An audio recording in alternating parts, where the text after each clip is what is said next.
주님의 이름으로 인사합니다. 할렐루야. 오늘도 이 예배에 나오신 여러분들, 하나님의 큰 위로와 힘의 능력이 여러분에게 함께 하시기를 축원합니다. 이제 도전과 응전 시리즈 두 번째, 도전은 반드시 있다, 이기라. 오늘 예수님 편 함께 은혜 말씀 나누기를 원합니다. 참 어려운 때를 우리는 살고 있습니다. 한 번도 경험해보지 못한 시대를 살아가는 오늘, 과연 저와 여러분 신앙인들은 어떤 마음으로 살아가야 할까요? 나라마다 길이 막혔습니다. 미국에 여행하는 것도 조심스럽습니다. 지난주 캘리포니아에 사는 이준영 권사님 아들 이성원 군이 집에 방문했는데 기특하게도 안부 전화를 저에게 했어요. 목사님 잘 계시죠? 저도 잘 있습니다. 그래서 아유 오랜만에 왔는데 한번 만나야 되는데 그랬더니 집에 못 나가요. 그래서 왜 그래 그랬더니 저는 몰랐는데 미국에서도 다른 주, 특별히 캘리포니아에서 미국의 뉴욕에 오면 2주를 격리해야 되나 봐요. 그래서 집에만 있다가 어저께 갔어요. 무슨 일인지 모르는데 여기 어머니 집에 왔다가 집에만 있다가 온 거예요. 야, 좀 다니지 그랬더니 전화가 하루에 2번씩 온대요. 그래서 집에만 꼼짝 자가격리를 하는 건데, 보니까 미국에서도 여행길이 사실 막힌 거나 다름없어요. 이제 해외 선교는 막연한 바람이 되었습니다. 저도 해마다 중국에 선교하러 갑니다만 올해는 생각도 못해요. 이 뉴욕의 롱아일랜드 지역 전도는 생각도 못합니다. 전도를 하려고 해도 초대하기도 부담스럽고 오는 사람도 부담스러운 거예요. 때로는 성도들과 대화를 나눌 때 소망과 성취보다는 풀리지 않는 문제를 안고 있는 것처럼 때로는 그런 느낌을 받습니다. 경제, 무역, 건강, 아이들의 교육 문제, 더욱이 세계 곳곳은 이상하게도 올해 코로나와 연관돼서 왜 이렇게 홍수가 많이 나죠? 중국은 지금 3개월째 홍수예요. 3,400만 명이 수재민이었고 토사가 유출되어서 자기가 오랫동안 있었던 터전을 다 잃어버렸어요. 정말 그만한 비참함이 없는 것 같아요.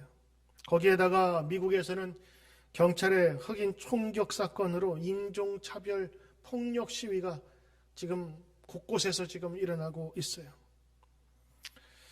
이런저런 여러 얘기를 들으면서 이게 장기화가 되니까 저도 한때 어려운 시대를 살아가고 있는 그런 마음이 들면서 심리적인 우울감이 들더라고요. 기도할 때도 하나님 왜 이런 아픔과 고통을 주십니까? 답답한 마음에 기도하게 되고, 성도들 얘기 들어보면 이 가게의 매상이 그냥 10분의 1로 곤두박질 쳐가지고 언제는 회복될까 하는 그런 마음에 염려와 근심으로, 어떤 분은 두통과 또 예전에 있었던 기저질환들, 고혈압이나 이런 것들이 다시 와서 굉장히 힘든다는 얘기를 들어볼 때마다 목사는 성도의 아픔처럼 똑같은 것을 경험하게 되거든요. 그래서 오랫동안 저도 쉽지 않았던 것 같아요. 기도할 때마다 하나님 이 시대가 정말 끝날입니까? 성경에서 말하는 말세입니까? 그런 생각도 드는 것이 누가복음 21장 11절에 보면 이런 말씀이 있어요. 곳곳에 큰 지진과 기근과 전염병이 있겠고 또 무서운 일과 하늘로부터 큰 징조들이 있으리라. 예수님께서 말세에 대한 얘기를 한 거거든요. 저 이거 몇 년 전만 해도 안 믿었어요. 잘. 아니 무슨 전염병이야.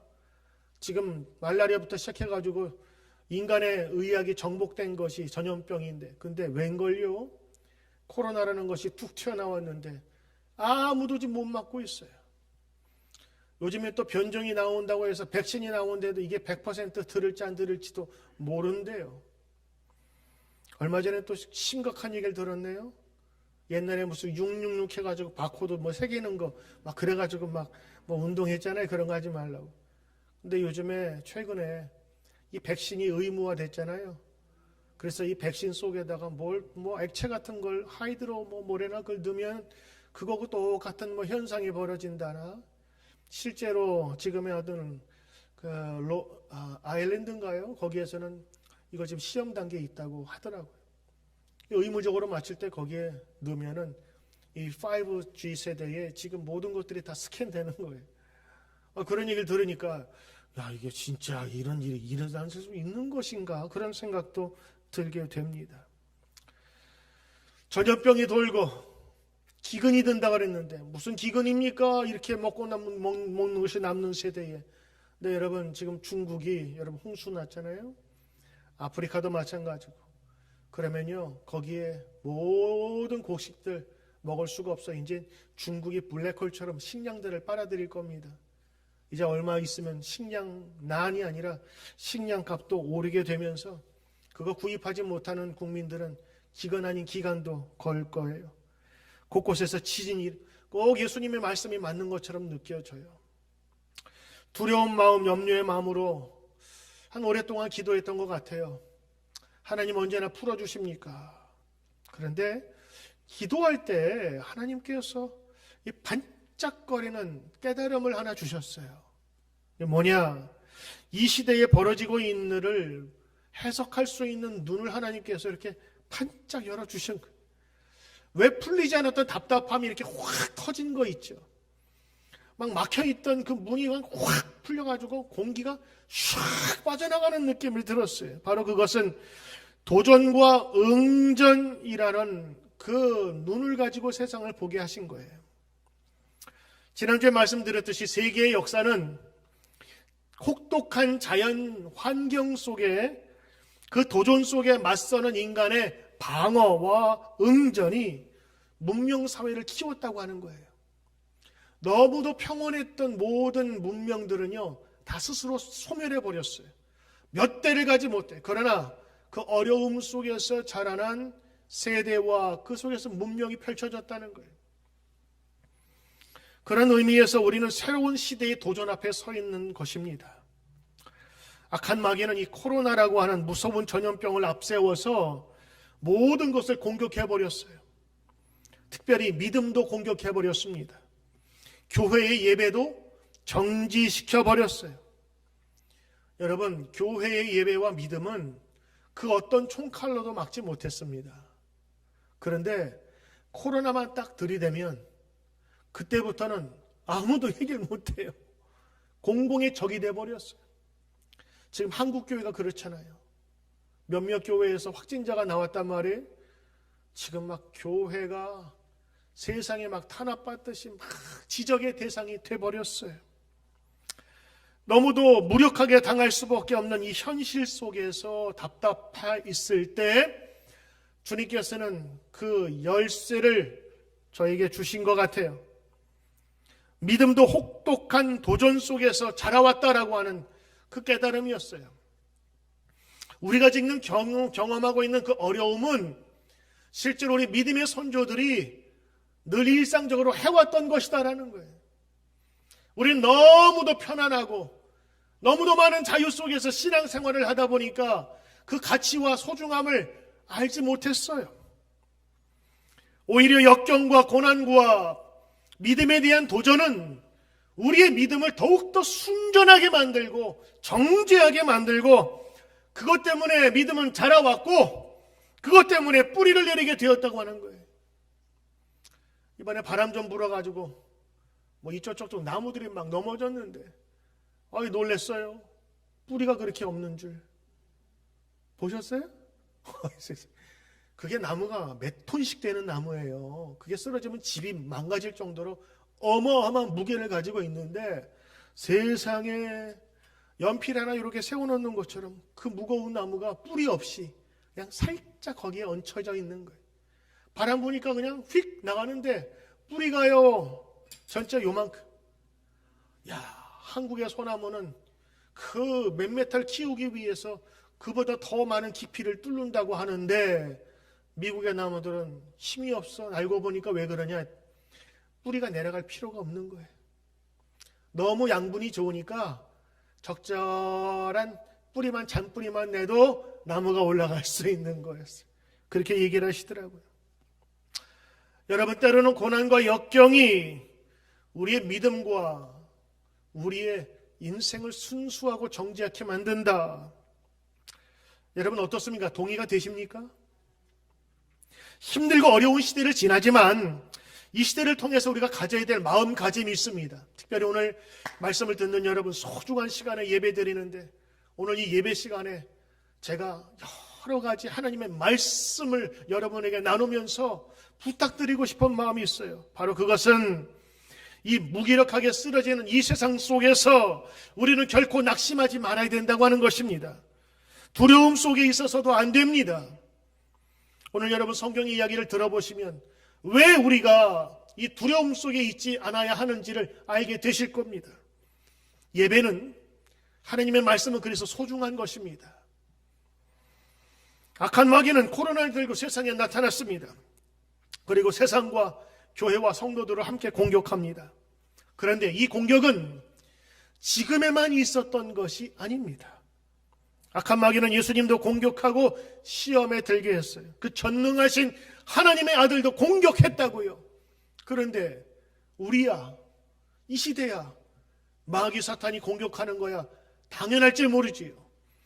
더군다나 예수님을 따르는 사람들을 이 믿음 안에서 공격한다고 하는 이 전제는 우리가 받아들여야 될 것이에요.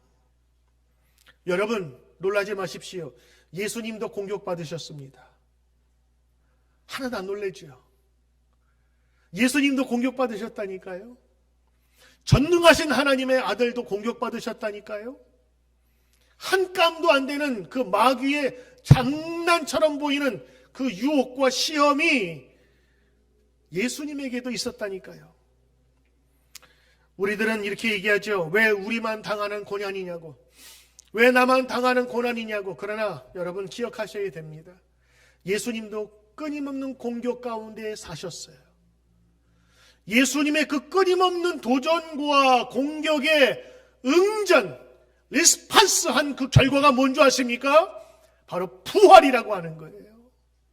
그 부활의 역사로 말미암아 기독교의 큰 역사가 시작되었고 하나님의 구원의 역사가 시작된 것이었습니다. 만약 그런 치명적이고 끊임없는 공격이 없었다면 예수님의 부활의 빛은 희미하게 비춰질 거예요.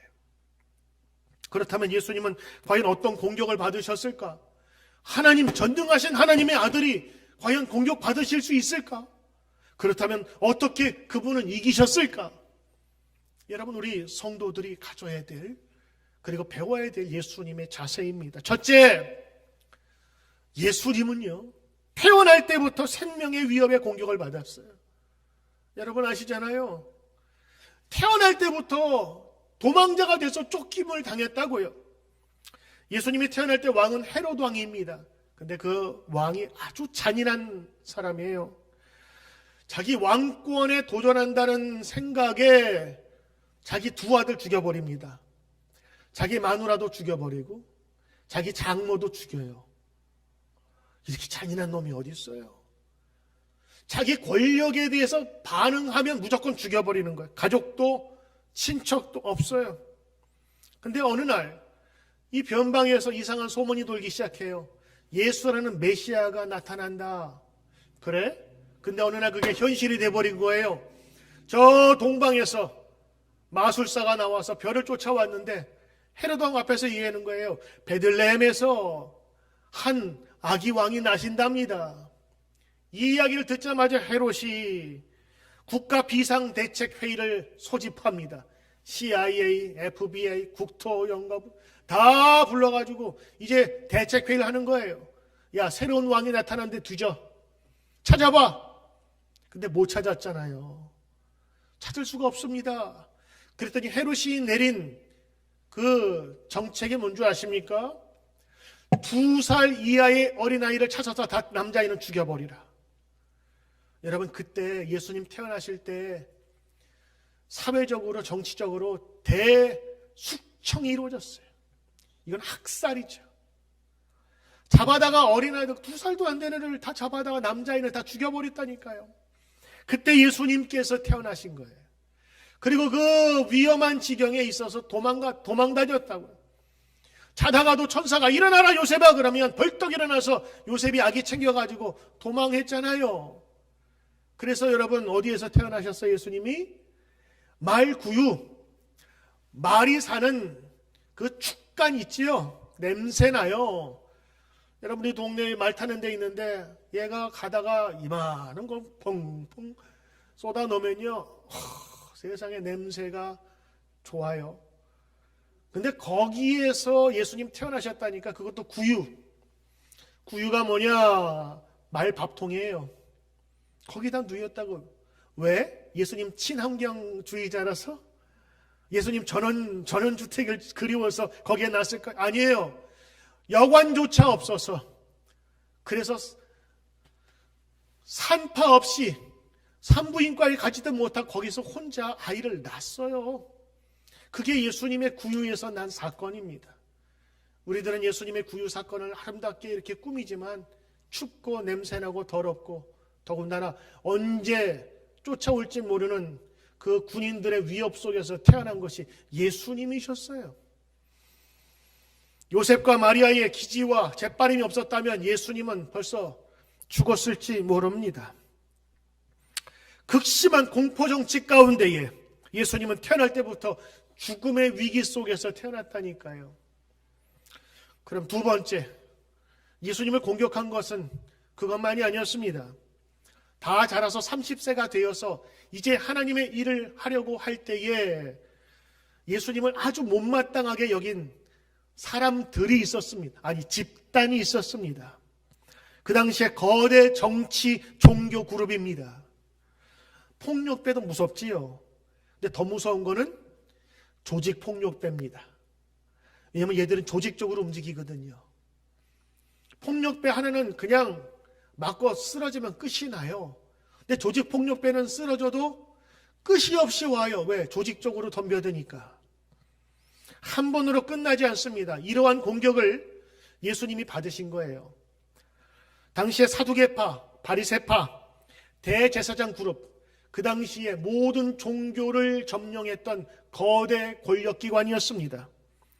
이 사람들이 예수님을 싫어했어. 아주 싫어했어. 왜? 자기하고 라이벌이 되는 세력이 점점 늘어나기 시작했거든요. 사람들이 자기보다 그쪽을 많이 쫓아가기 시작해요. 더군다나 성전에서 성전 정화라는 이유로 거기에 있는 거 다 테이블 뒤집어 엎었지요. 안식일에 자기가 주인이라 그러지. 성전을 허물러 보나 내가 3일 만에 세우라고 이상한 소리 짓거리지. 결국 이 사람들이 보기에는 예수는 아주 허무맹랑한 젊은 놈에 불과한 거예요. 객기 충만한 유언비어를 날조하는 젊은 놈.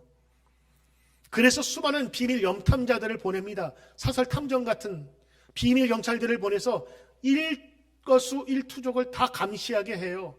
그 얼마나 불편했을까요? 예수님이 가는 곳마다 걔네들이 쫓아와서 이상한 질문하는 거예요. 사람들 앞에서. 현장에서 가늠하다 잡힌 여인을 탁 데려다 놓고 죽일까요? 살릴까요? 죽이고 오지. 그게 율법인데 왜 예수님께 왔을까? 살려도 문제고 죽여도 문제예요. 죽이면 무자비하다 그럴 거고 살리면 율법을 어겼다고 할 거고. 로마의 동전을 들고 와서 이야기합니다. 세금을 낼까요 말까요? 세금을 내자고 하면 로마의 앞잡이고 세금을 내지 말자고 하면 로마의 법을 어겼다고 고발할 거고. 이상한 질문만 사람들 앞에서 하면서 끊임없이 공격했다고. 언제까지? 예수님 십자가에 죽을 때까지. 심지어는 예수님 죽은 다음에 혹시라도 제자들이 그 예수님 시체 훔쳐갔을까 봐 소문내가지고 무덤을 지키게 했잖아요. 예수님은 끊임없는 이 불법 감시와 예루살렘에서 내려온 자들의 공격과 도전 앞에 서 있었습니다. 세 번째, 예수님은 공격받았는데 온갖 오해와 유언비어의 공격을 받았어요. 예수가 누구냐? 이 사람들이 거짓 정보를 흘립니다. 아, 예수님, 그 죄인들과 늘 함께하는 사람이야. 죄인들과 밤마다 먹고 마시는 사람이야. 안식일 범하는 사람이야. 어느 날은 귀신 들린 사람을 고쳐줬거든요. 그러면 대단한 능력으로 인정해야 될 텐데 뭐라고 선동을 했냐면, 야, 예수가 귀신의 능력이 있으니까 귀신을 고친 거야. 그래가지고 귀신으로 몰아버렸어요.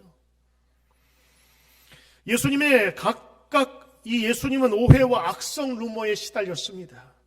지금으로 말하면 찌라시 같은 거, 고정 고객이고 댓글 부대에 의해서 아주 적나라하게 자기 자신이 까발려지기 시작했고 전방위적으로 공격을 당했습니다. 요즘 젊은 아이들도 댓글 잘못 봐가지고 그거 고민하다가 자살하는 아이도 많잖아요. 그만큼 심각한 이 루머와 여러 가지 소문들을 퍼치면서 예수님을 공격했다고요. 언제까지? 예수님 돌아가실 때까지요. 네 번째, 예수님은 자연재해와 질병의 도전을 받으셨어요. 예수님 전도활동할 때요, 배 타고 갈 때 광풍이 미친 바람이 불었다고요. 그때 예수님 어떻게 해요? 무릎 꿇어 앉아가지고 하나님 도와주세요 그랬나요? 광풍을 향하여 꾸짖었어요. 바람이 얘가 인격이 있나요? 바람한테 꾸짖을 게 아니잖아요. 근데 바람을 꾸짖었다고요. 바람을 인격화시킨 거예요. 뭐냐?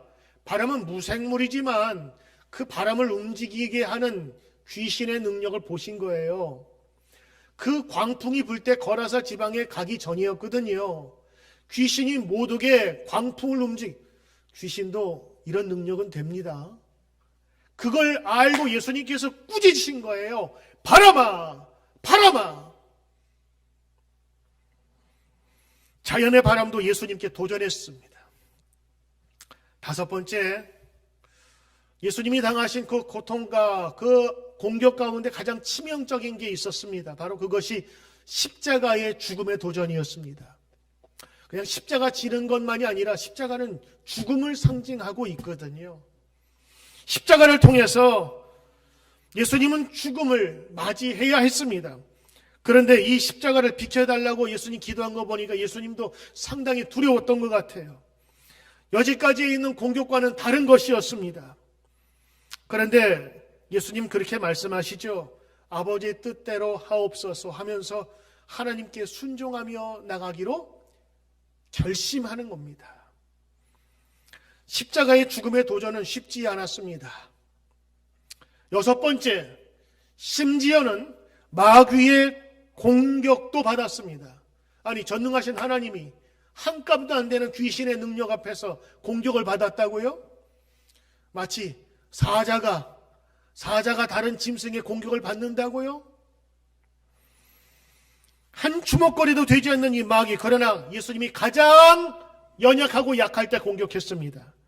예수님은 육신의 몸을 입고 오셨습니다. 40일 동안 금식하셨습니다. 먹지 않고 마시지 않았어요. 그러니 몸이 약할 대로 약해져 버린 예수님의 몸이십니다.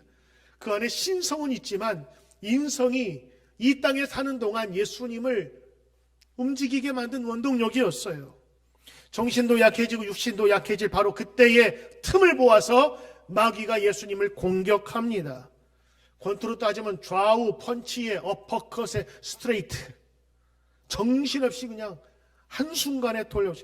더군다나 이 질문, 이 유혹을 3개씩이나 하는, 그래서 끊임없이 예수님의 그 약점을 지금 다시 한번 부추기면서 하는 시험을 받게 되는 것입니다. 오늘 다 하지 못하지만 오늘 하나만 볼까요? 40일 굶으면 제일 먼저 해야 될 게 뭐가 있을까요? 먹어야 되는 거죠. 인간의 가장 기본적이고 본능적인 욕구를 지금 건들고 있어요. 여러분, 사실 배고픈데 예수님 정도라면 40일 기도했겠다. 아니, 돌을 떡으로 만들어서 좀 먹고 동네방네 돌리면 안 돼? 우리는 떡 돌리잖아요. 40일 금식 기도했으니까 만들어가지고 돌려도 될 텐데. 아니, 돌로 만들지 않고서라도 그냥 사람들에게 만들어서 떡만 또 돌면 될 텐데. 예수님 너무한 거 아닌가라는 생각도 들게 되더라고요. 근데 여러분, 예수님을 야박하고 분별 없는 사람으로 만들지 마세요. 왜냐? 제자들이 밤새워서 금을 던졌으나 고기를 잡지 못했을 때 예수님이 요한복음 21장에서 어떻게 하셨어요? 제자들을 위해서 숯불을 켜놓고 떡을 구워서, 그리고 생선을 노릇노릇하게 구워서 제자들에게 대접했어요. 예수님 배고픈 제자들에게 대접하신 분이십니다. 여러분, 예수님께서 떡 만들려면 왜 못 만들겠어요? 근데 예수님께서 돌로 떡을 만드시는 이유가 두 가지가 있는 것 같아요. 하나는 금식 40일 이후에 떡 먹으면 죽습니다. 그래서 예수님께서 돌을 떡으로 만드시 않은 것 같아요. 두 번째는 오늘 여러분 여기에 얘기가 나오는데 이 마귀의 속내를 파악한 거예요. 떡 먹으면 어때요?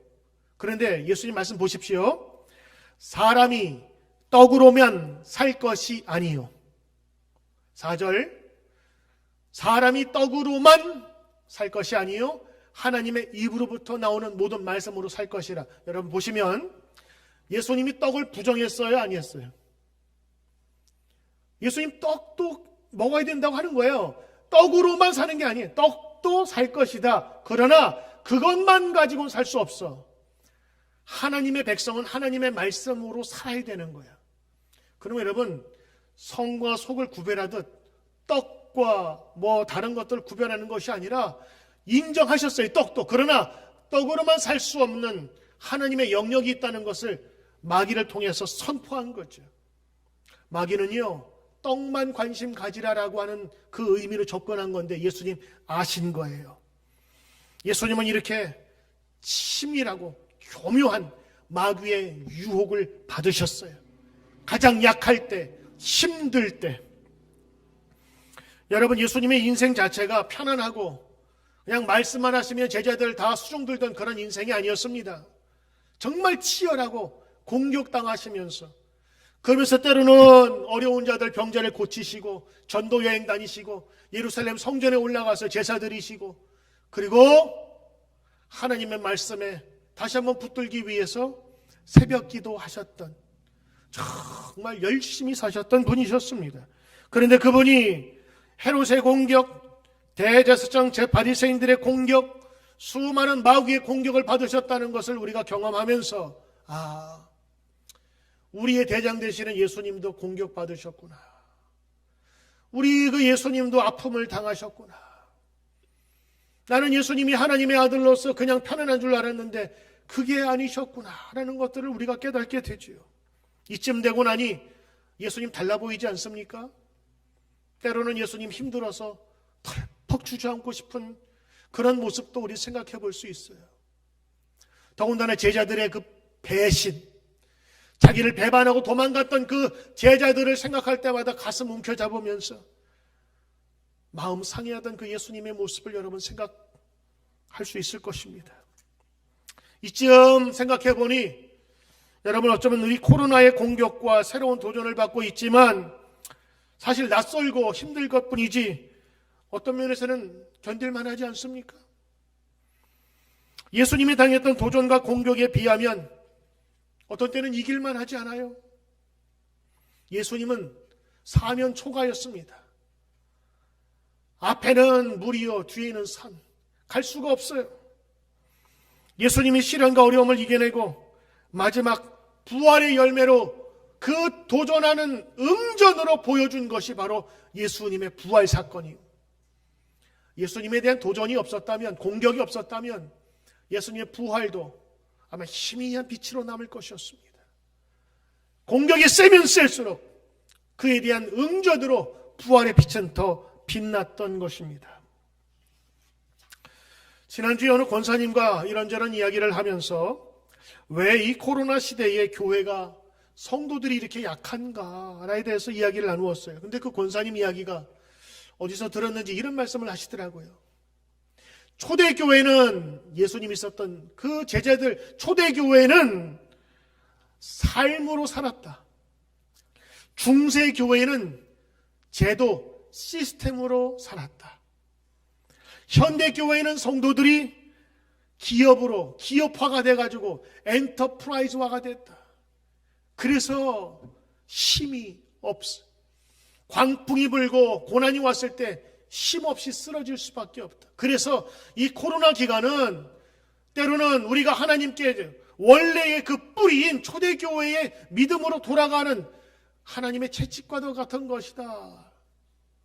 제가 그 얘기를 들으면서 상당히 공감을 했어요. 야, 이 권사님은 나는 여러 이 조그만 눈앞에 보이는 어려움을 보면서 걱정 근심을 했는데 이런 미시적인 게 아니라 거시적인 시각으로 바라보면서 이제 하나님의 역사를 바라보기 시작했던 거예요. 참 멋진 분석이에요. 삶으로 신앙으로 살았던 초대교회 교인들, 그들은요 전부를 드렸어요. 예수 믿는 것 때문이라면 생명도 권력도 물질도 아낌없이 주를 위해 드렸던 초대교회, 그 정신으로 살았던 것이 바로 우리 교회의 뿌리입니다. 코로나 시대의 도전은 교회로 하여금 예배도 모이지 못하게 하고 만나서 식사도 못하게 하고 소그룹도 못하게 하고 모든 것을 다 막아버렸어요. 아마 페이스북이나 줌이 없으거나 유튜브 없었으면 우리 어떻게 해드렸죠?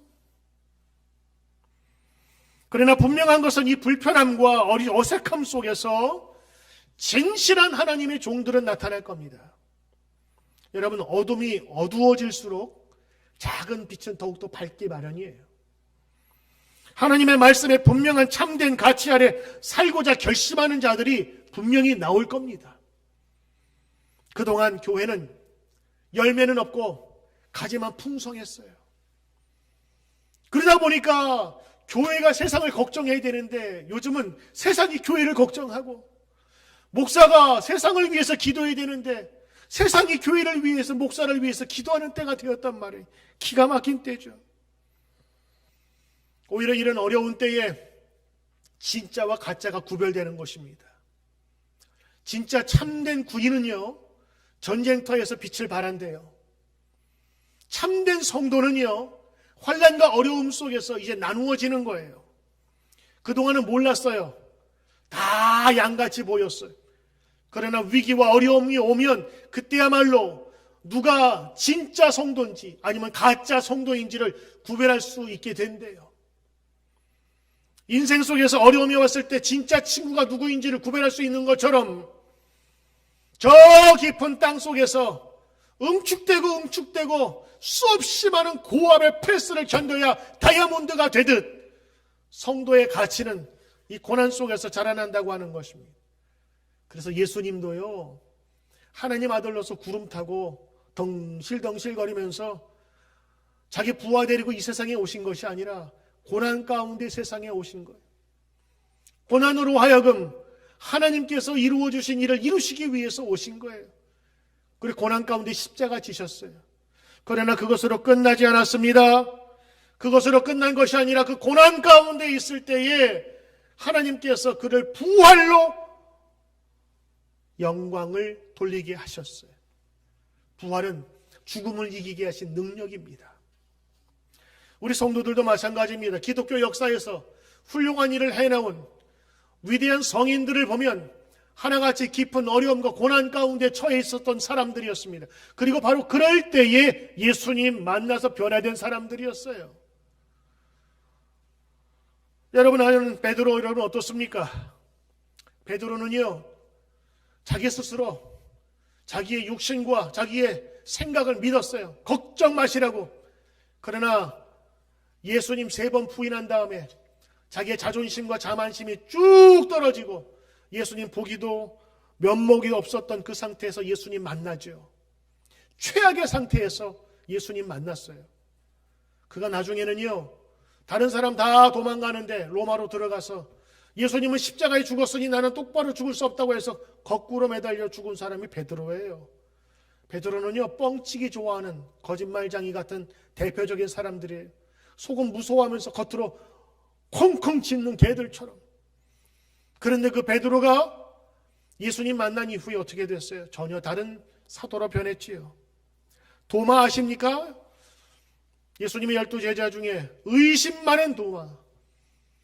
이 도마는 정말 의심에만 천성적으로 태생적으로 예수님의 부활을 믿지도 않았어요. 다 제자들이 봤다가 있는데 결국에 예수님의 그 부활하심을 만짐으로 고백하지요. 주 나의 하나님이십니다. 여러분, 의심 많은, 그리고 예수님에 대한 믿음이 없다고 생각하는 바로 그 자리에서 예수님 만났거든요.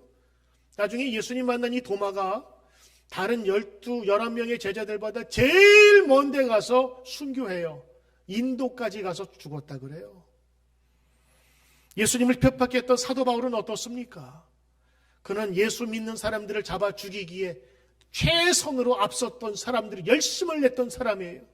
근데 그가 예수님 만나죠. 그리고 눈이 멀어버려요. 그리고 인생의 바다 가운데 떨어집니다. 그러면서 그 예수님을 진정한 믿음의 주로 만나기 시작해요. 그때부터 자기의 인생을 주 앞에 바치는 인생이 되었죠. 성 어거스틴, 루터, 칼빈도 마찬가지입니다. 여러분, 감리교의 창시자 존 웨슬레가 있어요. 이 요한 웨슬레는 이 미국까지 선교사로 왔다가 2년 선교하고 여기서 실패하고 영국으로 돌아갔어요. 그는 어머니로부터 새벽 기도의 훈련을 평생 훈련받은 사람이고 옥스퍼드에서 신학을 공부한 사람이에요. 그리고 꾸준하게 감옥 선교부터 시작해서 선교를 몸에 밴 사람이라고요. 그런데 그가 선교에 실패했어요. 그리고 미국으로 돌아가는 길에 큰 풍랑을 만나죠. 거기에서 휘청거리고 이젠 죽었다 싶을 때에 그때 하나님을 만납니다. 그리고 영국에 돌아와서는요, 감리교의 운동, 이 새로운 신앙의 운동을 벌이는 위대한 사람이 되었다고요. 여러분, 인생뿐만 아니라 예수님뿐만 아니라 성경에 나와 있는 사람조차도 이런 어려움과 환난 속에서 예수님, 하나님을 만날 때에 큰 힘을 가진 거예요. 예수님도 고난당하셨어요. 예수님 고난당하실 때마다 성전을 찾아 혹은 새벽 기도를 찾아 기도하시며 새로운 힘을 얻지 않았을까요? 우리 한국의 주기철 목사님, 손양원 목사님, 무서운 고문 속에서 예수님 만났습니다. 특히 손양원 목사님은 자신의 아들을 죽인 공산당원을 자기의 양자로 삼지요. 이것까지도 이해가 안 되는데 하나님의 역사는 신기해요. 손양원 목사님의 재단이 있거든요. 그 재단을 지금도 움직이는 사람은 손양원 목사님의 직계가 아니라 양자로 드린 자기 아들을 죽인 그 공산당원의 아들들이 지금 그 사업을 유지를 하고 있는 거예요. 신비하죠? 이 모두가 다 고난 속에서, 어려움 속에서, 그러나 그 속에서 주님을 만났을 때 벌어진 귀한 일들입니다. 사실 솔직히 말씀드리면 저는 이번 코로나 사태가 3월부터 계속되면서 지루하게 여겨졌고, 그리고 불안하고 두려움을 많이 겪었어요. 하나님 언제나 이것을 해결해 주시렵니까? 하나님, 우리 성도들 가게 하나 뒤져보면은 참 아침 저녁으로 마음이 바뀌고 이것을 언제까지 쥐고 있어야 하는 그런 성도들도 많이 있는데 답답한 마음을 금치 못했어요.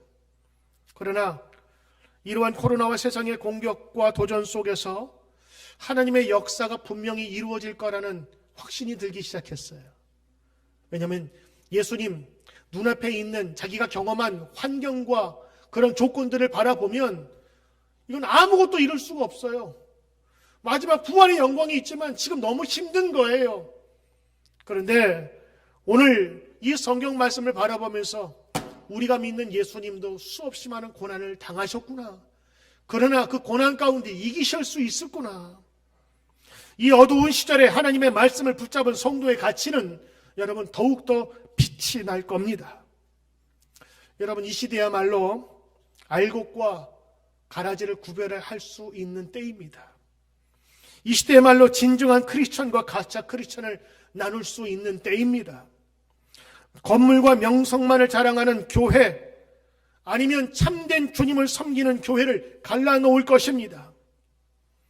여러분은 어느 쪽에 서시길 원하십니까?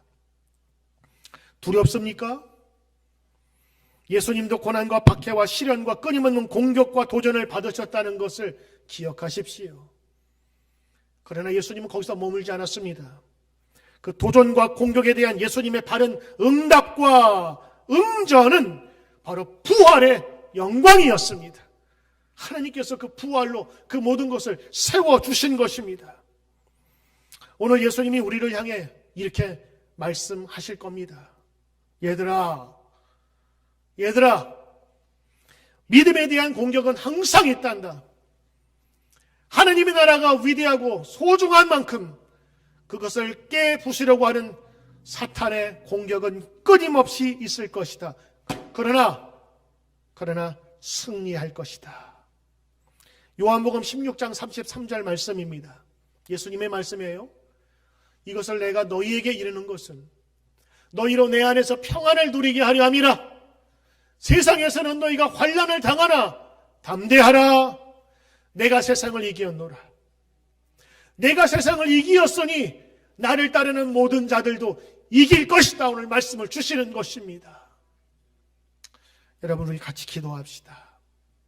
두려운 마음, 염려하는 마음, 그러나 예수님도 우리 못지않게 더 큰 고난과 어려움을 당하셨으나 이기시고 승리하시고 부활의 영광을 받으셨다는 것을 오늘 기억하게 하시고, 주님, 두려운 마음, 낙심한 마음, 미래의 불투명한 우리의 마음을 우리 예수님 만나 회복하게 하시고 능력 얻게 해달라고 우리 다 함께 기도하시겠습니다. 하나님 아버지, 세상에 공격당한 예수님, 그러나 예수님 그 공격에도 능히 이기셨습니다. 징징대지 않으셨습니다. 오히려 그때마다 성전을 찾아 기도하며 새벽 자리를 찾아 기도하며 하나님의 말씀을 사모했습니다. 오늘도 하나님의 말씀 가운데 그 오늘을 주님이 인도하여 주시옵소서. 회복시켜 주시옵소서. 하신 아버지의 말씀을 다시 순종하는 자를 세우도록 아버지 인도하시고 회복하도록 역사해 주시옵소서. 감사 찬양하며 주님께 영광 돌리옵나이다. 아멘. 예수님의 이름으로 기도드리옵나이다. 아멘.